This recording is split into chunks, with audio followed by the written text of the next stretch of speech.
Now we will discuss थायरेस्टर्स के थायरेस्टर्स क्या होते हैं।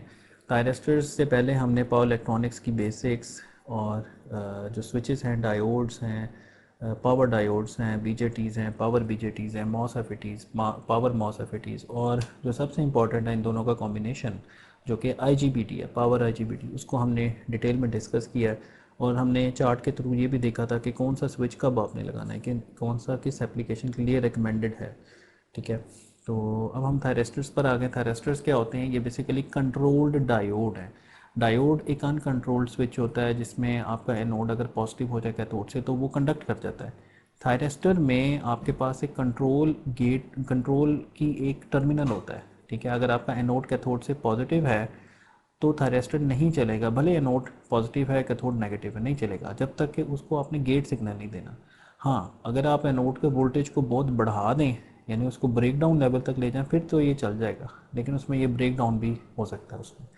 तो 4 लेयर, इसमें 4 लेयर्स होती हैं। अभी हम इसकी स्ट्रक्चर देखेंगे। पी एन इसकी स्ट्रक्चर होती है, पी एन, और इसको हम फिर 2 ट्रांजिस्टर में स्प्लिट कर देंगे, पी और एन।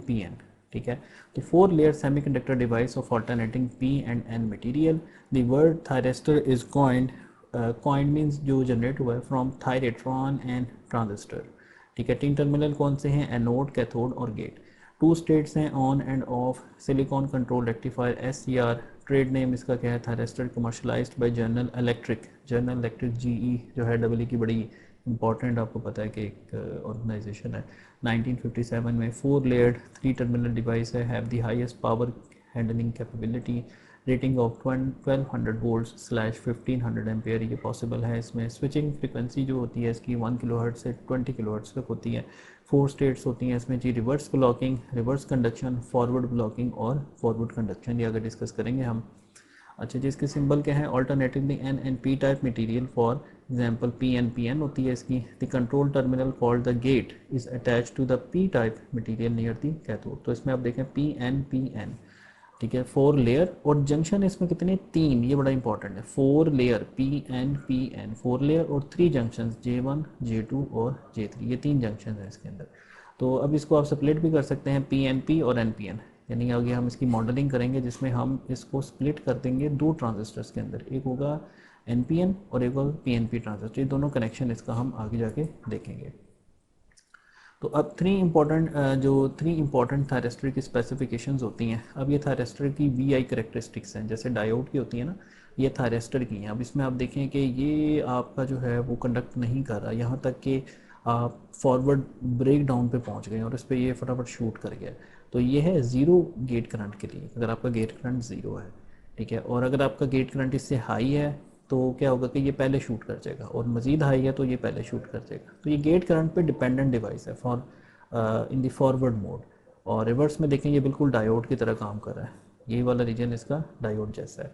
तो फॉरवर्ड ब्रेक ओवर वोल्टेज, ये वाला जो फॉरवर्ड ब्रेक ओवर वोल्टेज है, this is the voltage at which the SCR enters the forward conduction reason. Forward conduction में जब वो फॉरवर्ड बाइस्ड हो जाता है। होल्डिंग करंट क्या होता है? ये बड़ा इंपॉर्टेंट है। Holding current, this is the value of the anode current.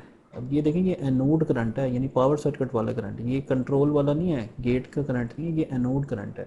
Below which the SCR switches from the forward conduction region to the forward blocking region. यानी अगर होल्डिंग करंट से कम होगा तो ये स्विच बंद हो जाएगा, यानी स्विच को चलते रहने के लिए भी जो है वो एक करंट की ज़रूरत होती है, और इसको जब आपने चलाना है फर्स्ट टाइम तो इसको करंट की ज़रूरत होगी। तो ये वो वाला करंट है, होल्डिंग करंट।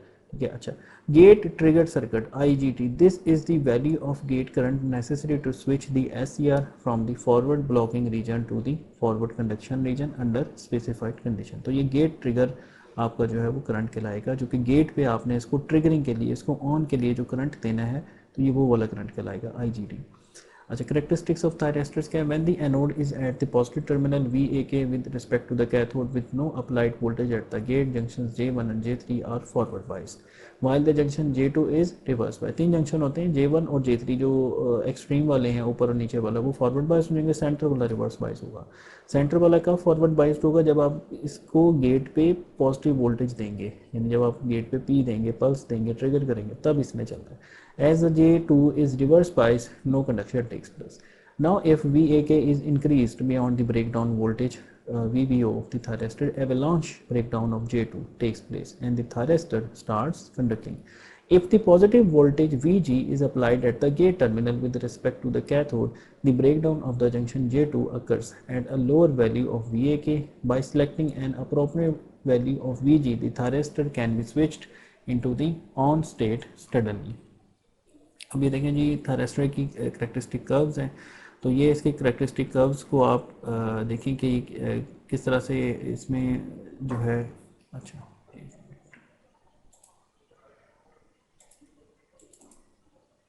ये देखिए characteristic curve of the thyristor, इसमें देखें कि फर्स्ट आपकी जो कर्व है वो काफ़ी आगे जाके जो है वो ऑन हो रही है, ठीक है। तो ये आपका ब्रेक डाउन बेसिकली वोल्टेज है, ये IG 0 के ऊपर है, यानी गेट पे आपने कुछ नहीं लगाया हुआ।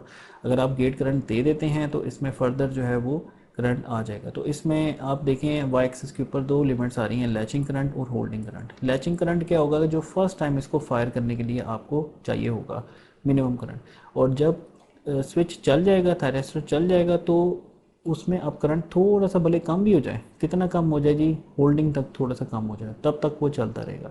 लेकिन अगर आपका करंट होल्डिंग से कम हो गया तो आपका थायरेस्टर बंद हो जाएगा, फुली ऑफ हो जाएगा। ये इससे पहले एक्सप्लेन भी मैंने किया हुआ है पिछले स्लाइड्स के अंदर।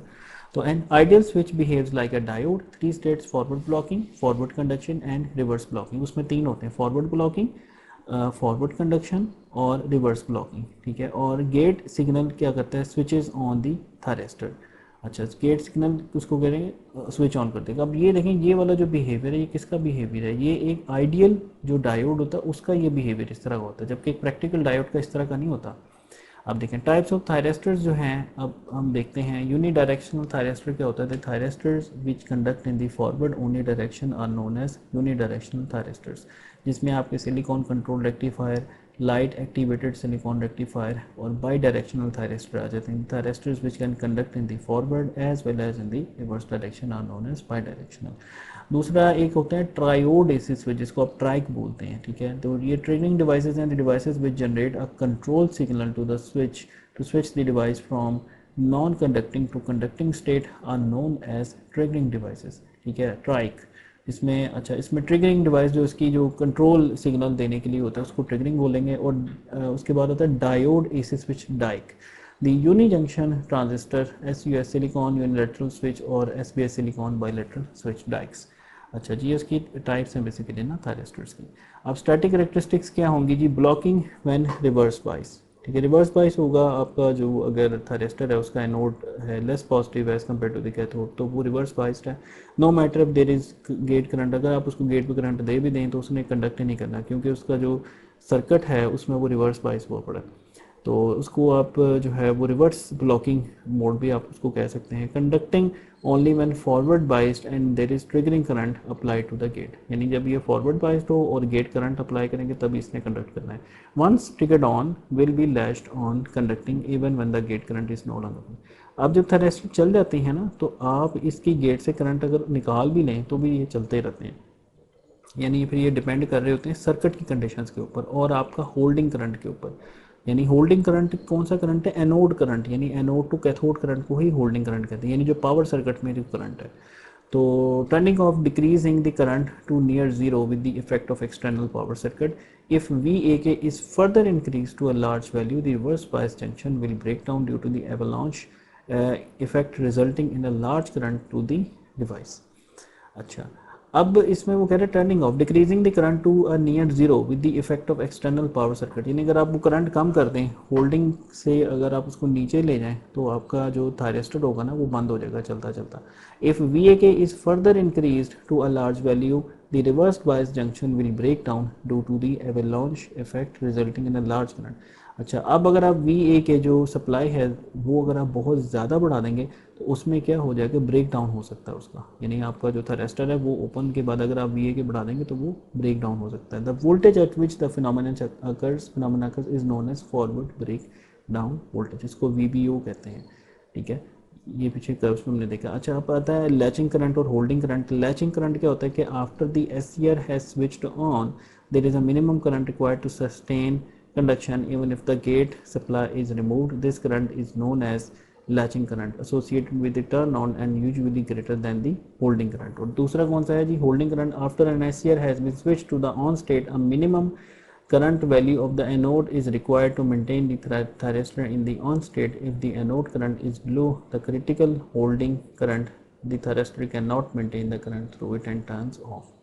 तो ये देखें, ये आपको मैं दोबारा दिखा देता हूँ। ये देखें, आई होल्डिंग और आई लैचिंग और आई होल्डिंग। ठीक है, लैचिंग इसको फर्स्ट टाइम फायर करवाने के लिए और होल्डिंग इसको होल्ड करके रखने के लिए कि ये कंडक्टिंग मोड के अंदर रहे।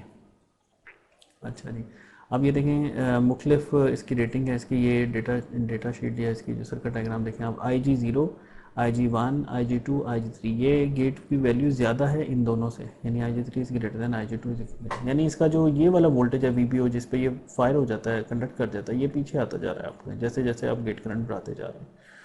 अच्छा, द रिवर्स ब्लॉकिंग, अब 4 मोड्स होते हैं इसके। एक पहला क्या है, रिवर्स ब्लॉकिंग। रिवर्स ब्लॉकिंग क्या होगा, थायरिस्टर ओपन सर्किट होगा, यानी आपका जो thyristor for example reverse biased है तो वो रिवर्स ब्लॉकिंग है।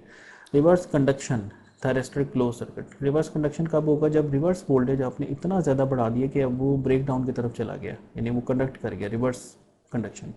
अच्छा, फॉरवर्ड ब्लॉकिंग, जब वो फॉरवर्ड बाइस्ड लेकिन गेट पे कोई वोल्टेज नहीं है तो वो फॉरवर्ड ब्लॉकिंग में चला जाएगा, तो उसमें भी थायरिस्टर ओपन सर्किट होगा। और फिर फाइनली क्या है, फॉरवर्ड कंडक्शन, कि वो फॉरवर्ड कंडक्शन का मतलब क्या है कि वो फॉरवर्ड बाइस भी है और आपने गेट पे सिग्नल भी उसको दे दिया हुआ है। जैसे ये आपका सर्किट है, ये थायरिस्टर, तो ये इसका पावर सर्किट होगा ये वाला। और जो लैचिंग और होल्डिंग करंट है बेसिकली वो यहाँ पे है, ये वाले करंट है, लैचिंग करंट और होल्डिंग करंट। और ये आपका गेट है जिसको आपको ट्रिगर करना है, आपने इसको पल्स देनी है, IG करंट जो है यहाँ पे फ्लो करवाना है, यहाँ से आप कंट्रोल कर सकते हैं इस रेजिस्टेंस की वैल्यू को।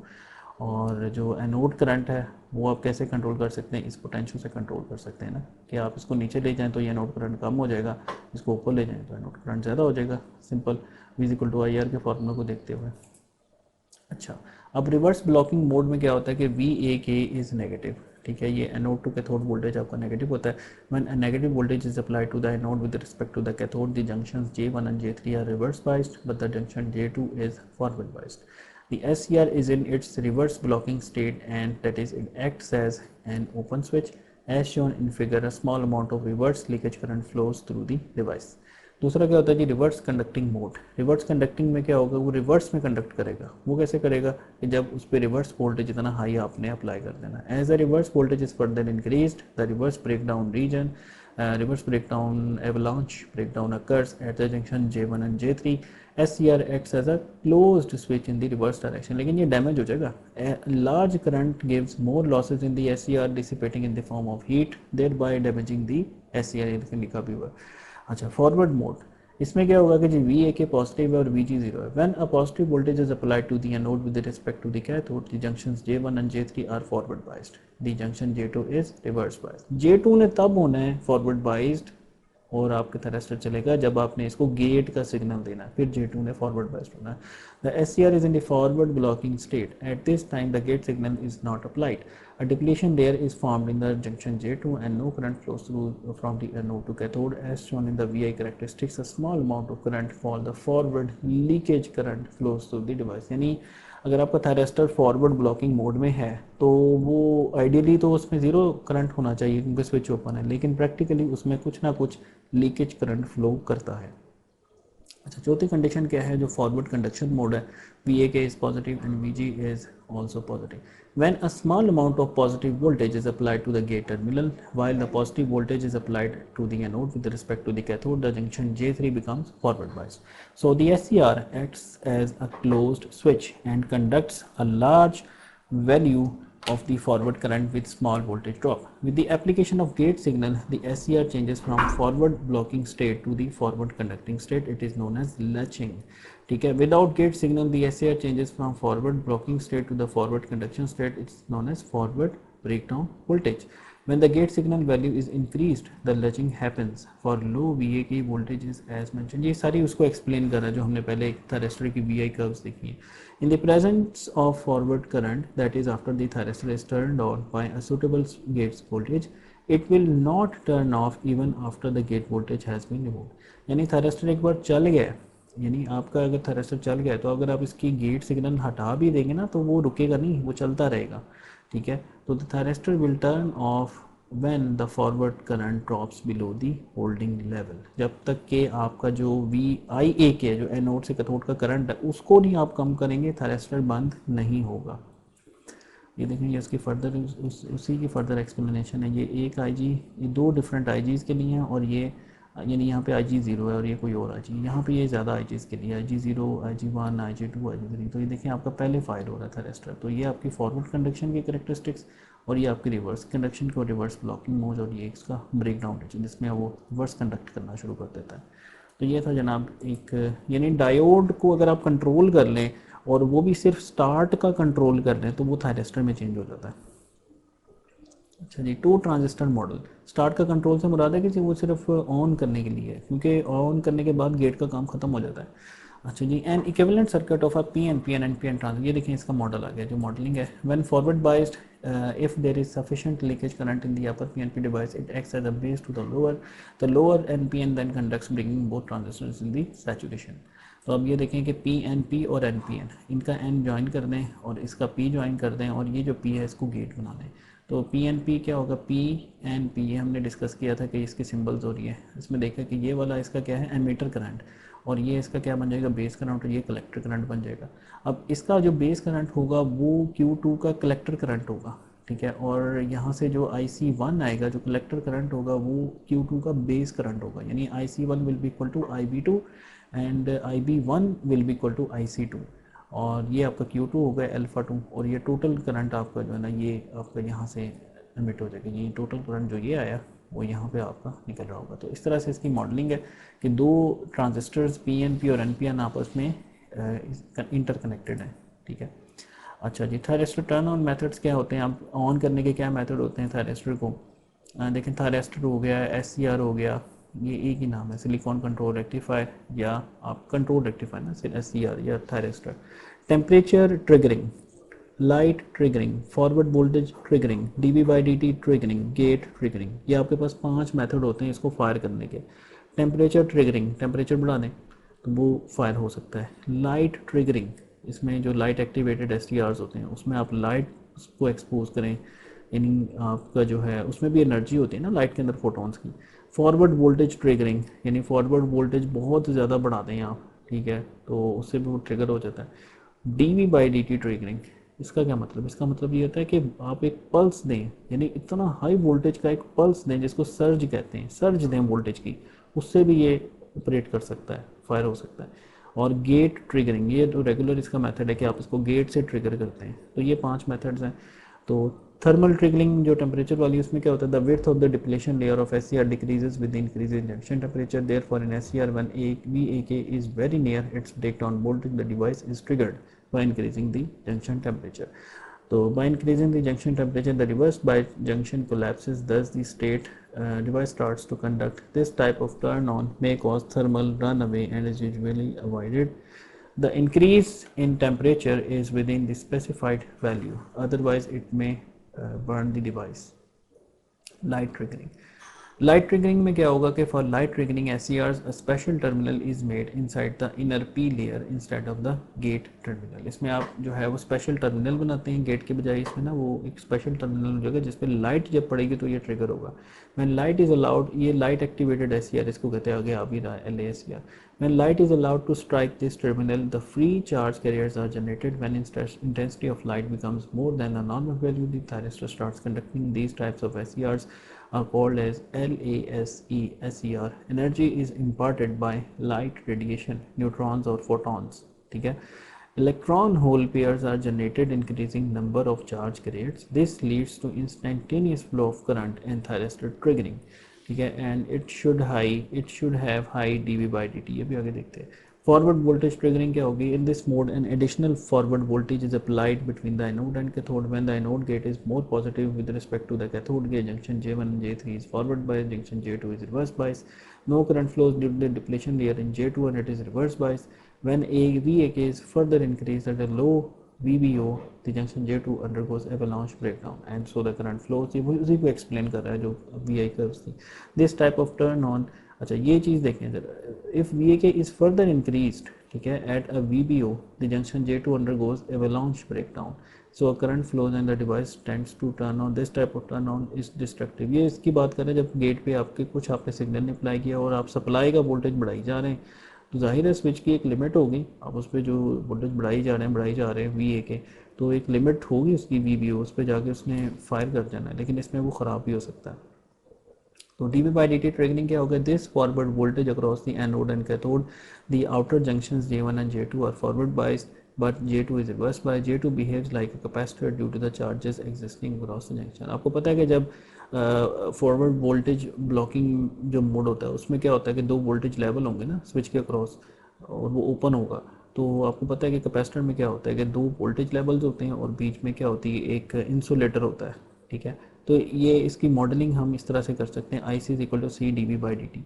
तो आपको पता है कि कैपेसिटर डीसी को ब्लॉक करता है लेकिन एसी को जो है वो पास कर सकता है। जी देखें ना, I is equal to C D V by D T, यानी अगर वी कांस्टेंट होगा तो आई सी ज़ीरो होगा ना, derivative of constant is zero, लेकिन अगर आपका वी चेंज कर जाएगा तो आई प्रोड्यूस हो जाएगा। यही यहाँ पे मॉडलिंग है इसकी कि जो है if the rate of rise of forward voltage is high the charging current would be more acting as a gate current and triggering the thyristor आपको कंडक्ट कर देगा अगर D V by D T, यानी अगर उसको surge देंगे आप voltage की।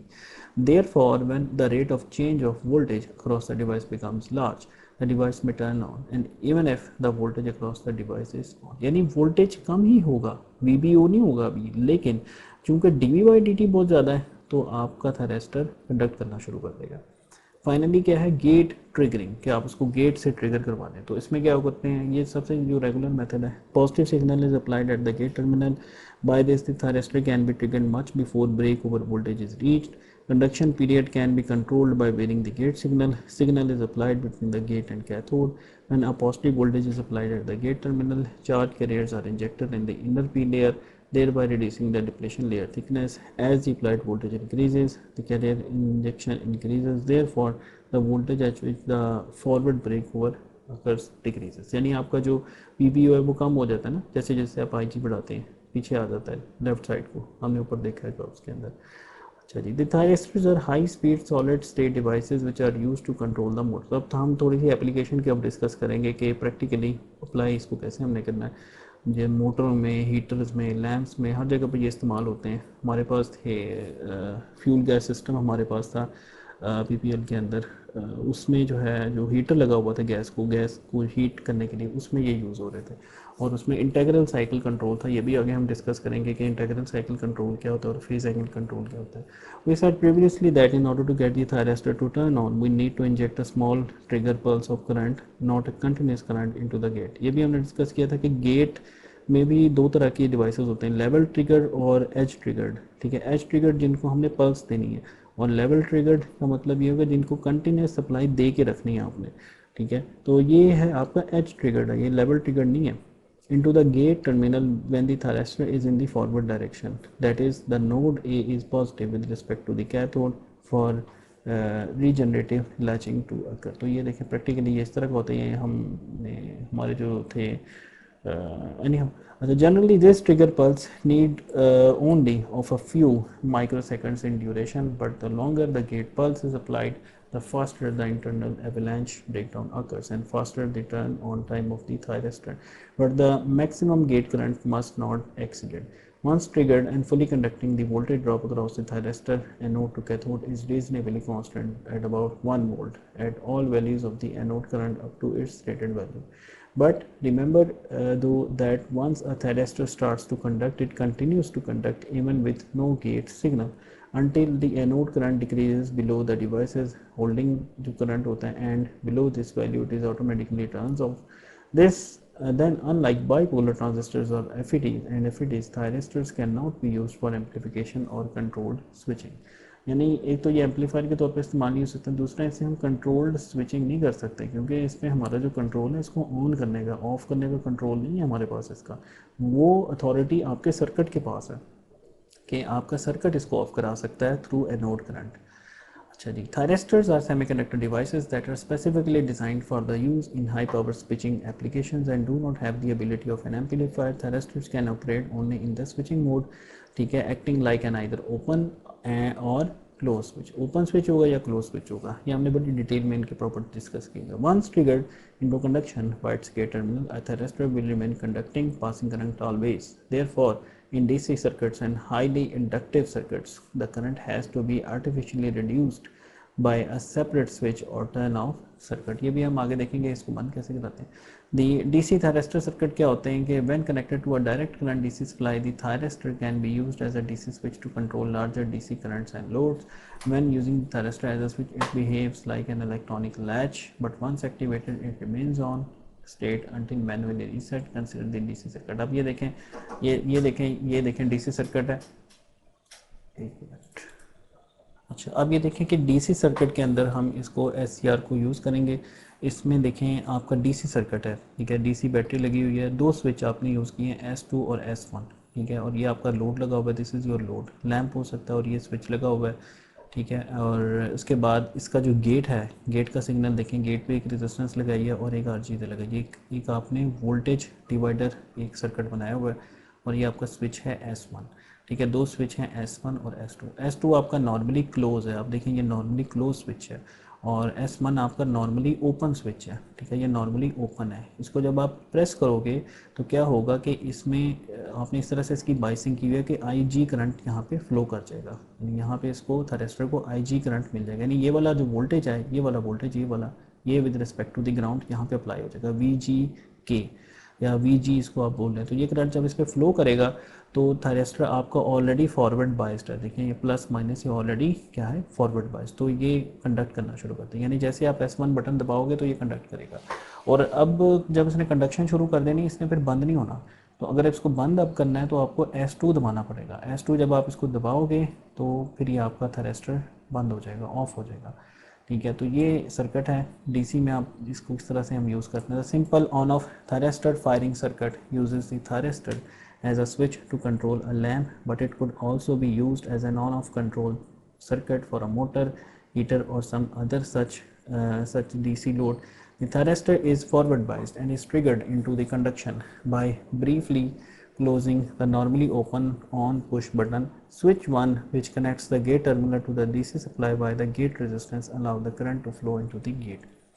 If the value of the RG is set too high with respect to the supply voltage, the thyristor may not trigger.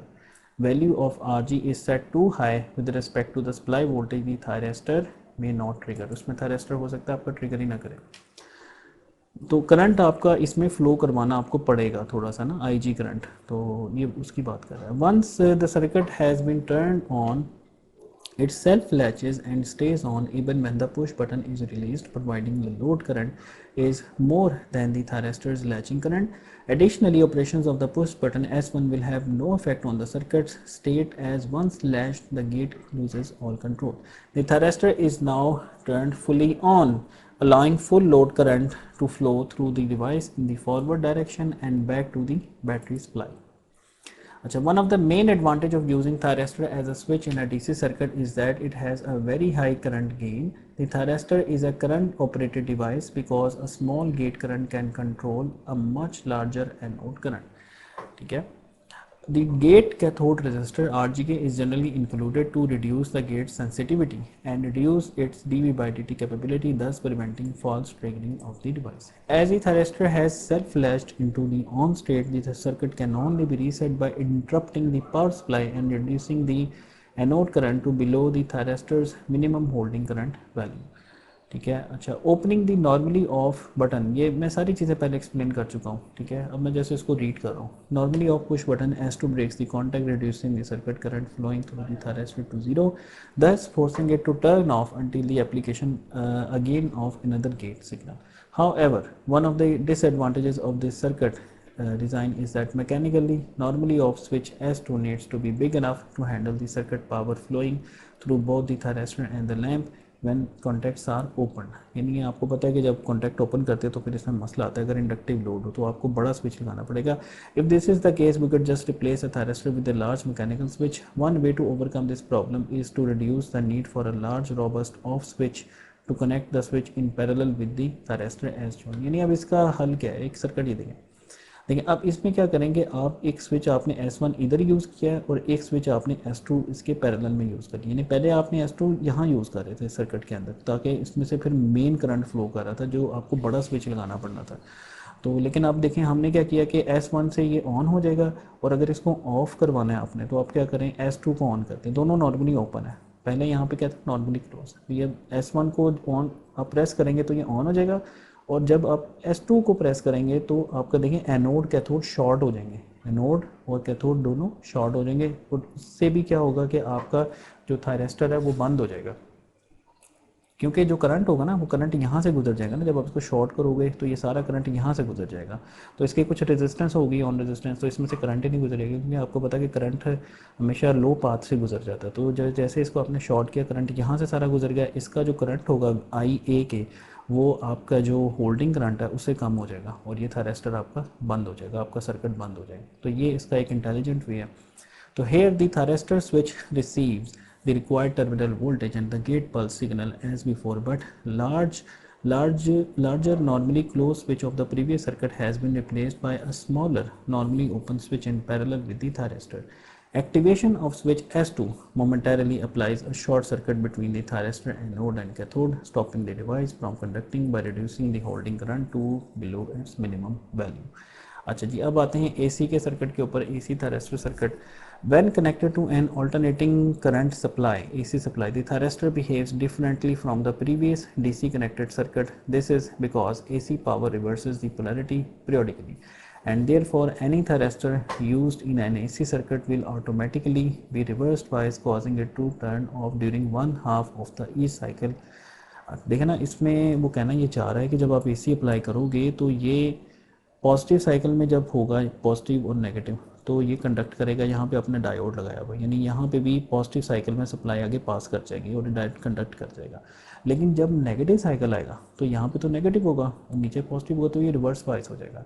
तो इसका मतलब है कि थायरेस्टर अगर आपने लगाया हुआ है तो वो 50% ऑफ सप्लाई पावर को आगे डिलीवर करेगा। ये बड़ा इंपॉर्टेंट पॉइंट है। जैसे डायोड होता है, जो सिंगल डायोड रेक्टिफायर होता है, हाफ वेव रेक्टिफायर, उसका क्या मसला है? उसका मसला ये है कि वो एफिशिएंट बहुत कम है, यानी वो आपका जस्ट जो है सिर्फ और सिर्फ जो है 40, अगर आप उसकी एफिशिएंसी निकालें तो हम आगे निकालेंगे इसकी एफिशिएंसी ना, को 40% के करीब एफिशिएंसी उसकी तकरीबन आती है, 40 to 46 के अराउंड। तो ये उसका जो है एक बड़ा एक प्रॉब्लम है। इसी तरीके से जो आप AC में यूज़ करते हो थायरेस्टर, उसमें भी अब देखो कि आपका आधा साइकिल ज़ाया होगा, यानी आपके 50% पावर गई। तो फिर इसका क्या सोल्यूशन है? हम ट्राइक यूज़ करते हैं, जो पहले हमने डिस्कस किया था। ये सारे स्विच आगे आ जाएंगे, SCR, ट्राइक, टाइक, ये सारे आगे हम डिस्कस करेंगे। The above thyristor firing circuit is similar in design to the DC SCR circuit except for the omission of an additional off switch and inclusion of the diode D1। यानी अब यहाँ पे देखें आपको, अच्छा ये सर्किट बड़ा इंटरेस्टिंग है। इसमें देखें आपने कोई स्विच इसमें एक S1 लगाया हुआ है और S2 इसमें नहीं लगा हुआ, क्योंकि इसने ऑफ हो जाना सेकंड साइकिल के अंदर। तो अब inclusion of the diode D1 which prevents the reverse bias being applied to the gate during the positive half cycle of the sinusoid, the device is forward biased, but with the switch S1 open, zero gate current is applied to the thyristor and it remains off. On the negative half cycle, the device is reverse biased and it will remain off regardless of the conduction of switch S1. If switch S1 is closed at the beginning of each positive half cycle, the thyristor is fully off, but shortly after which there will be sufficient positive trigger voltage and therefore current present at the gate to turn the thyristor and the lamp will be on. अच्छा जी, the thyristor is now latched on for the duration of the positive half cycle and it will remain off until again when the positive half cycle ends and the anode current falls below the holding current. During the negative half cycle, the device is fully off anyway until the following positive half cycle when the process repeats itself and the thyristor conducts again as long as the switch is closed. तो ये उसी को explain किया मैंने, जो पहले कर चुका, ये इंग्लिश में पढ़ रहा था। Then in this condition, the lamp will receive only half of the available power. ये important है, half of the available power from the AC source as the thyristor acts like a rectifying diode and conducts only during the positive half cycles when it is in the forward bias. The thyristor continues to supply half power to the lamp until the switch is open.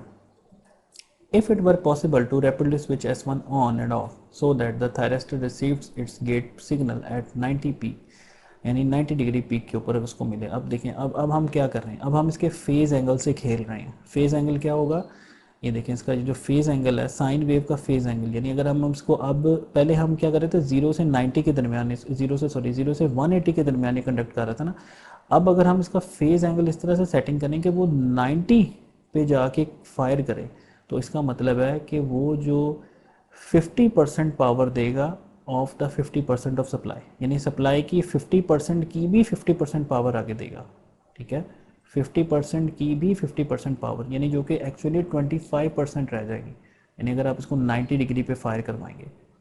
अच्छा जी, if it were possible to rapidly turn switch S1 on and off so that the thyristor received its gate signal at the peak 90 degree point of each positive half cycle, the device would only conduct for one half of the positive half cycle. In other words, conduction would only take place during one half of a sine wave, and this condition would cause the lamp to receive 1/4, यानी 0.5 into 0.5 will be 0.25, 50% into 50%, यानी आपका 25% रह जाएगी फिर ये। ठीक है, और क्वार्टर ऑफ द 50% का 50%। ठीक है, तो और quarter of the total power available from the AC source, ये इसका एक पॉइंट बड़ा इंपॉर्टेंट है।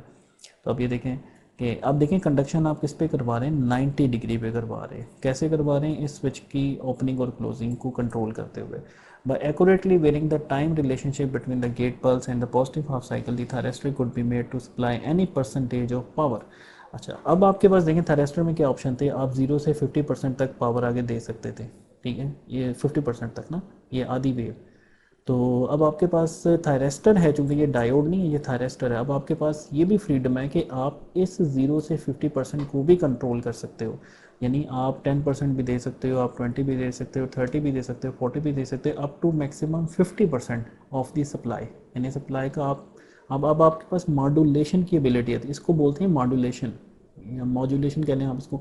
यानी एक होता है ऑन ऑफ कंट्रोल, एक होता है modulating control. On off control either on either of, जैसे डायोड था, लेकिन एस में क्या है, मॉड्यूलेशन आ गई है। You can even control the on और off between, in between levels आ गए आपके पास। 0 से 50% के दरमियान आपके पास फ्लेक्सिबिलिटी आ गई है, 10% है, 20% है, 30% है, 40% है।